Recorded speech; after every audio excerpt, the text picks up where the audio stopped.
Welcome back to Before Now podcast. My name is Bliss Akinyemi, but I prefer that you call me Missy. Missy is spelled Missy and pronounced Missy. That's right. If you need a pen, grab one. Missy. Lovely people, it's so amazing to have you guys listening again. Without you, this wouldn't be happening. I can't stream all these things by myself. So yeah, welcome back to Before Now podcast. If this is your first time listening, Before Now podcast is a talk show where myself and my guests discuss different issues of life in relation to how we used to see them versus how we see them now. This matter, it concerns all of us, millennials, Gen Zs, all of you just get in here. Today on the show, we are going to be talking about saving money. And last week when we discussed making money, we had a lot of touch points. Making money in this generation as a Nigerian, it's not an easy something. Now let's talk about saving money. That one is even harder than anything. But before we get into it, let me introduce my guest to you. My guest is Ebun Bello. Ebun Bello is a digital content creator who has interest in skincare, fashion, and travel. And when she's not creating content, she's helping people take care of their skin. Ebun, don't you think that we should actually record the skincare episode? We should, yes. So, don't worry, you're going to have to listen to Ebun one more time because we would be recording an episode on skincare. Taking care of our skin is important, very, very. So, let's dive right into the subject for today: saving money. Ebun, welcome on the show. Thank you for having me, Missy. Great to be here. So let's talk about this. On the show, we are talking about before and we are talking about now. Yeah. So, first of all, let me ask, when it comes to saving money, what was your first exposure to saving money? Because if I tell you my story about saving money, you get as it be. Some days I wonder how did I grow up into this kind of amazing adult? Because as a young person, it was a no-no. So, tell us, what was saving money like for you? Growing up. As a child, the earliest memory I have, I remember that my parents always had this wooden boxes that Kolo. Kolo, you know what we call Kolo? Kolo, yeah. So this piggy banks, yeah. So every time, they would give us some little allowance, or if visitors come to the house. Now visitors come to your house, they don't give you money again. Our traditions are dying. What's that? Right? So when visitors come, they give you the 20 cents naira, 100 naira, 50 naira. So our parents always made sure that we saved that money, because again, they were literally giving you everything that you needed. So what did you want to spend that money on? So we had that culture of saving right from time. And then at a certain point, I remember that we would break open the bank, take out the money. Wow. I can't remember what we used the money for, but you had to save your money, and each of us had a piggy bank. So it was kind of like even a who could save the highest, right? Wow. Kind of between thing. your siblings, and myself and my younger sister then. So and that's real. We grew up with that till at least our teenage years. I remember that as a teenager, if I wanted something, I had to save for it. Even if my parents were going to give me some money, I still had to bring my own money. So that grew up with me, and then now everything has gone digital. But that was how I grew up then. When I listen to people like you talk about saving money, in my head it never makes sense, because honestly, when I was growing up, my younger sister was the savvy. If there's any word like that, she was the saver. Every damn thing she just wanted to save. If I am like, you only live once, spend this money. It never made sense to me why anybody would want to keep money aside. What are you keeping that money for? And it's so crazy because there's just this thing that happens when you have money. You start feeling the need to just do something with money. I think that's where the whole discipline and all of that, but we'll talk about that later, because before, this is what we're talking about. When I have money, as a young girl, when I was growing up, any money that entered my hand was meant to be spent. Was possible. What you used to spend on? Thank you for asking. Please, thank you for asking me. What did I spend money on? Was it goody? Was it Babadudu? Exactly, those were the things, just nonsense junk. Because I don't remember buying anything tangible with money. And then I think that for a part of my growing up, I don't know what happened that day. We just stumbled on my father's money. It was under the rug. My father laid the whole money under the rug. Wow. So we're like, wow, is this savings? If this is the definition of savings, you people are not wise. Because how would you be saving in plain sight? How would you be saving your money? So it became we had this attitude. My uncles, I'm sorry I'm casting all of you. I'm so sorry. But we had this thing where we just go, help him take some of the money, then level it all over again, and just go. And we were just spending it on nonsense. To be very honest, nonsense. But I've grown up to realize that you cannot live your life. You cannot live your life. I think back like then, of course, right now things are a whole lot more better with technology, and I think back then everybody just had this idea you need to have money aside for the rainy day. But then they were not. I think people were also skeptical about banks. Like, why would I put my money in a bank when I can have my money right with me? But then they didn't understand the concept of interest. Yes, I guess. You understand? Like, saving is very different from investing. Like, you can save and still earn interest. Like, make your money work for you. So I think that we didn't have that mentality. We were just like, you have the money, spend the money. And then there was the point where they actually like bought colos for us. Because I think we had like I had three different types of colos. There was the aluminium foil one, there was the wooden one, there was the mud on the rounded colo, and still I was just like it was just a waste of money buying colo, because before I put money in colo for 1 week, I'll break that colo. If I don't break it, I'll take broom to bring it up. Because I just, it just never made any sense. And like I said, I did not get that part of making your money work for you and keeping your money. See, I could not delay gratification. I think that is it. I could not just delay. If I wanted something as a young girl, I wanted to get it now. And it's so weird, because that thing I want to get, if I could save up for it, I could probably like have more. Yeah, of course. Short-sightedness. Yeah. Maybe that's why I wear glasses. Because I would not just want to wait for anything. But my sister, God, please come and tell me, wow, how did you do this thing? Because I know a lot of people that were growing up, they saved money, their parents made it. My parents did not make me save. I mean, it was not like they insisted that. So how did your sister get into that habit? Like, I still don't know. That's what I'm saying. She needs to come and explain to us how she got she needs to explain to us exactly how she got the habit of putting money aside. Because she used to irritate me, to be honest. I was always mad, like, bring that money. So if there's anybody I'm owing money the most in my life, it's my younger sister. Because every now and then, maybe you don't want to spend it, borrow me. And I think, I'm so sorry, my love. I think that till today, I'm still owing that girl like a whole lot of money. Because every now and then it was always, bring your money, bring your money, bring your money, bring your money. But seriously, that is not the way to go. And that is why my view of saving has really, really changed. I mean, coming from, you did not save now. Who are you? Who born you? Who born you now to not save? Well, it's been amazing having this conversation. I mean, so far, talking about saving money and all of that. But seriously, do you think that, I mean, aside the obvious reasons that I've just stated now, like my parents not enforcing it, what do you think is the major reason why a lot of people did not grow up with saving habits? Okay, so that I can't speak for a lot of people, right? Because again, but I think that some people probably when they were younger, they also just felt like my parents will always provide for me, so why do I have to save money? Exactly. It wasn't that way in my house. Like, fine, we were okay, provided for. Yeah, but there were some things. I remember when I was in secondary school, I developed the habit of reading novels. Like, when I was younger, my parents would buy the regular literature books. But then I got to school and I was seeing the Babysitter's Club, all of that. I'm like, I could not go tell my dad I want to read for leisure and you should give me the money. So I started saving my money. And I can recall that I think when I was in junior secondary school, a group of us, like my friends, about 4 or 5 of us, we started like a cooperative. Oh, wow. So one person would keep the money, right? So it was like, 20 naira every day or 50 naira every day. Then at the end of the term, we would collect our money. Then we'd not spend it on whatever we want to spend, right? Then besides that cooperative, I was also saving some of my money to buy books. Do you understand? We are saying some of my money. I'm like, it must have been a very, very, very, very funny enough. My parents used to give me, I think, 100 naira.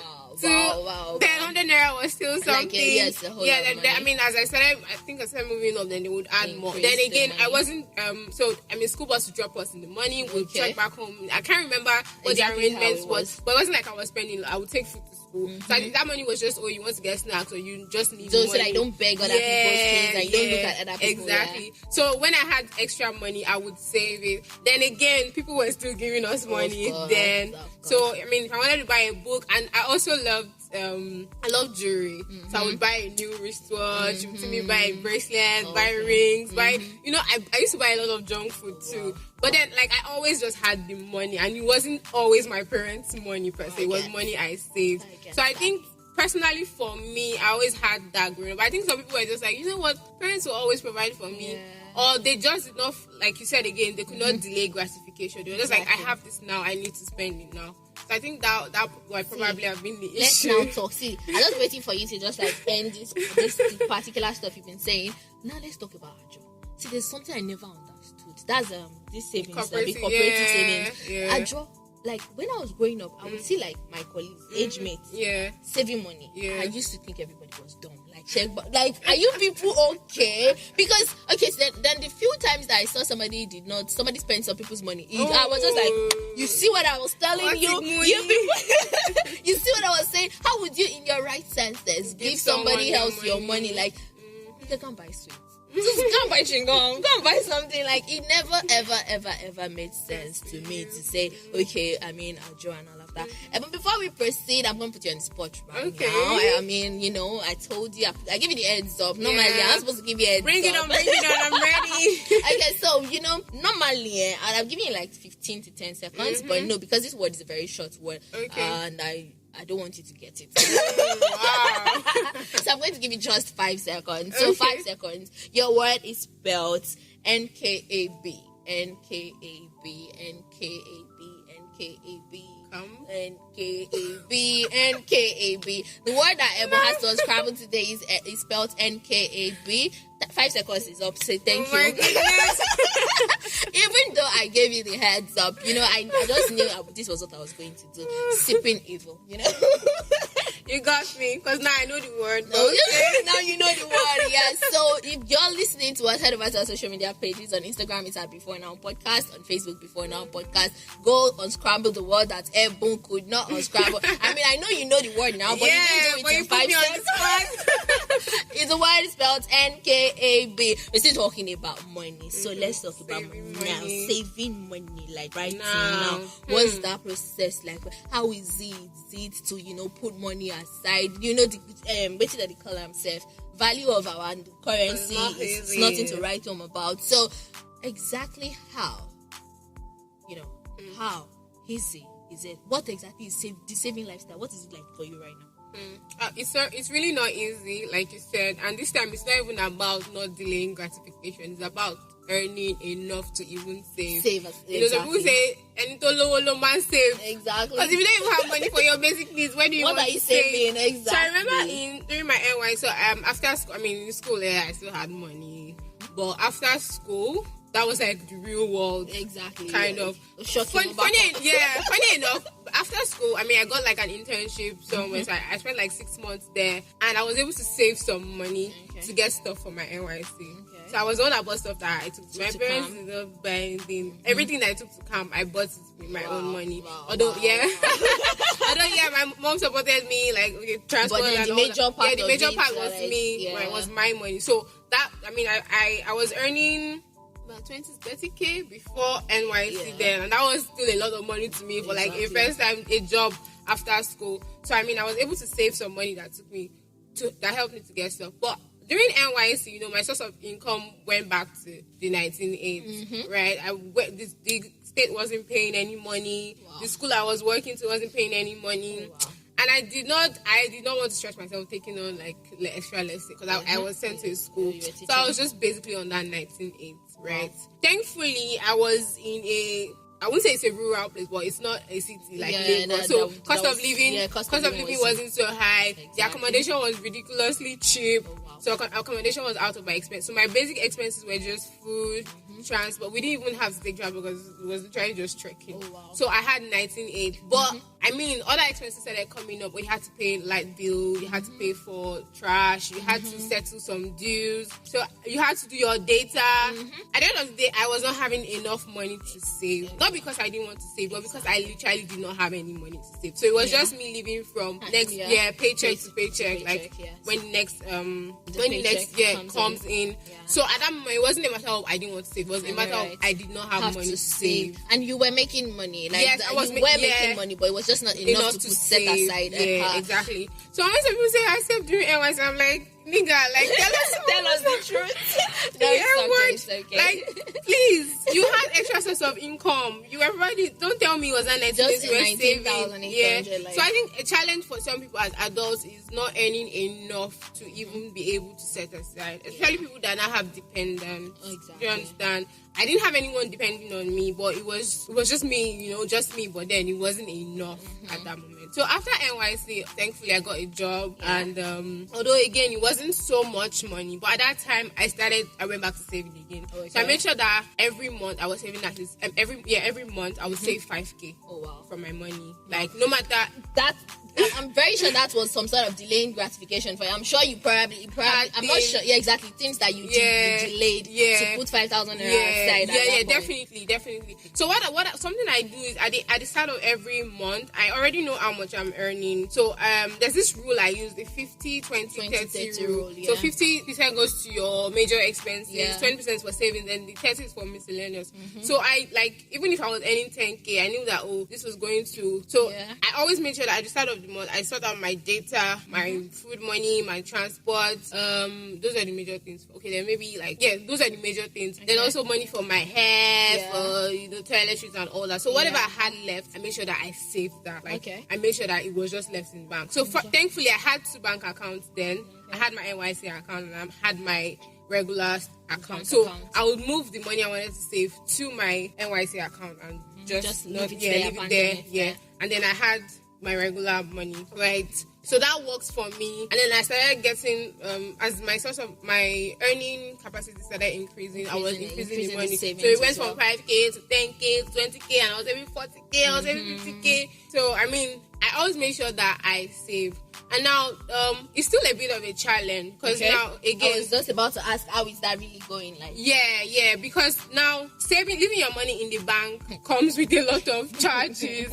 You just see ATM maintenance. Oh my God! So it moved from. So I mean, it got to a state that account.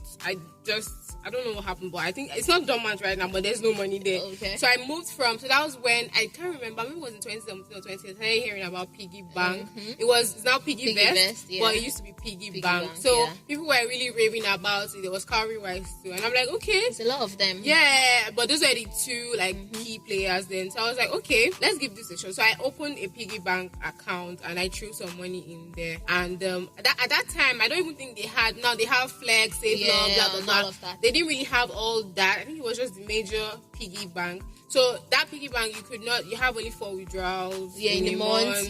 Before it became Piggy Vest. But so basically what I mean is that it's you could not withdraw your money. If you withdraw your money, there's a fine. Yes, exactly. So it was like, you know what, Benny, any money you're putting here, just forget zero your mind. Do you understand? So that kind of also helped me. Then I started also, so I needed to get things, I wanted to get a new phone, I wanted to get this, so I started saving towards those things. Okay, that's like target savings. Yeah, target savings. So started saving towards those things. But now again, some people now started talking about investment, and now your savings. Investment is even a different topic. In fact, we are going to be talking about investment on the next episode of this show, because we have to really, really tackle this whole money issue, because money is like it's a very big deal. And then for us in this generation, for us in this day and age, for crying out loud, I'm in my late 20s, so it's quite a challenge. Like you really have to understand money. You need to understand how to make it. You need to understand how to put it aside. You need to understand how to actually invest it, and as a result, there's just this liberty, the freedom that comes with being financially free, not depending on anybody. You can call the shots in your life. Tell me about it. So speaking about me, when it comes to savings, for now, I said I grew up with a bad attitude, a bad saving attitude, and then it took a couple of people in my life to actually look at me and be like, you can't do like going down the drain. See, this is terrible attitude to actually keep up. And as a result, they came in, they intervened, they explained. That was when I got to know about the whole 50, 30, 20 rule. But then, for some people, just in case you're listening and you're wondering, Ebun says she saves 40K and plus. I'm like, don't be intimidated. Don't be intimidated. I have only 5K in my account right now because I've bought things. Do not be intimidated. You can just start small. Just save small. Okay, recently I saw a friend of mine on our WhatsApp status. She was complaining that she had 1,000 naira in account, and then Piggy took out 300 naira because that was like the daily savings that she had already set it up to take out. And then she shared in her next slide and was like, okay, she had 21,600 or something. And she was like, she's excited just because as much as it's hurting her now that they are taking out the money, the time when she'll be able to access this money, I think that's till like the end of the year. And then she already has 21. It's a safe lock. And then she already has 21K. Like, imagine how the girl is going to be balling by Christmas time and all of that. So, you don't have to actually beat yourself up. You just have to be able to set aside little. Of course, for some people, saving may not be like a priority right now because they just make money, spend money, or they're putting money into some things that they're doing. Don't beat yourself up. But the truth is, we all need to set money aside. Yeah, it's not just for rainy days, for sunny days when you want to go to the beach too. I love that. Not just for rainy days, I tell you, because come on, when you just want to give yourself a treat, when you want to do all of that, then you have to start calling people to do that for you. No. So yes, please, if you've been listening and you listen up to this point,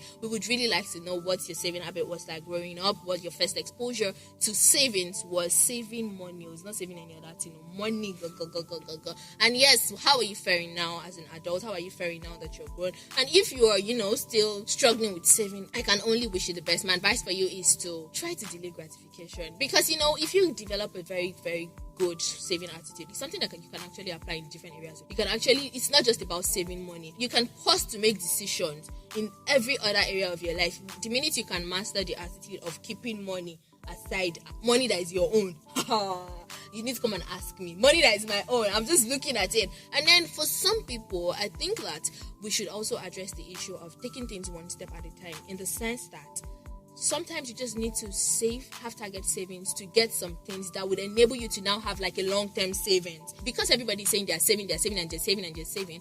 At the end of the day, it's target savings for everybody. Really, it's target savings. Some people are saving to build a house. They might save it for the cost of 5 years. Some people are saving to buy a car. They might save it for the cost of 2 years. And you're saving to just buy yourself a generator, like in my case, or you're saving to buy yourself a new phone so that you can do your job better. See, don't listen to the noise of the crowd. Just do what you have to do. Do what you have to do. Save what you have to save. Then, get better at it. But really, if you do something consistently over time, there's no harm in this. Exactly. It's the key. There's no harm in doing this thing. It's just saving money. It's just doing something repeatedly. Yeah. And at the end of the day, it's all for the benefit of you, yourself, and you, and then everybody around you. So please, in case you've not been saving, in case you've been thinking something is too small to save, please go and save it. No matter how ridiculous it is, just go and put it aside. Set it aside. And you know what? You're going to be thankful. You're going to come back and leave reviews and leave comments and tell me, yes, Missy, you know what? Thank God I listened to this episode with Ebun, because I was really, really blessed, and I started saving. And maybe, you just probably save for my next birthday gift as well. I'm buying me a car or something. Oh my God, it's been amazing chatting with you, Ebun. It's been fantastic chatting with you. Glad that you made our time to do this. I mean, I love the fact that we eventually had this conversation. I'm glad to have done it as well. Check something off my bucket list. Next episode we'll be talking about investments. Oh my important. God, we really need to talk about, because there's just too much buzzwords going all over the place. You don't even know which one to do. You don't know exactly what to do. But seriously, like I told you all before, it's real people having real conversations. These opinions are solely that of myself and the guest. But then we believe that you can learn from us. So iron is here to sharpen iron. Exactly. So that's how it's going to go. So the next episode, catch me up on social media. On Facebook, it's Before Now Podcast. On Instagram, it's at Before Now Podcast. Personally, you can find me at Missy Blissy. Missy Blissy spelled MICIBLISSY. On Facebook, it's Blissa Akinyemi. Till the next episode, ask yourself, what happened before now?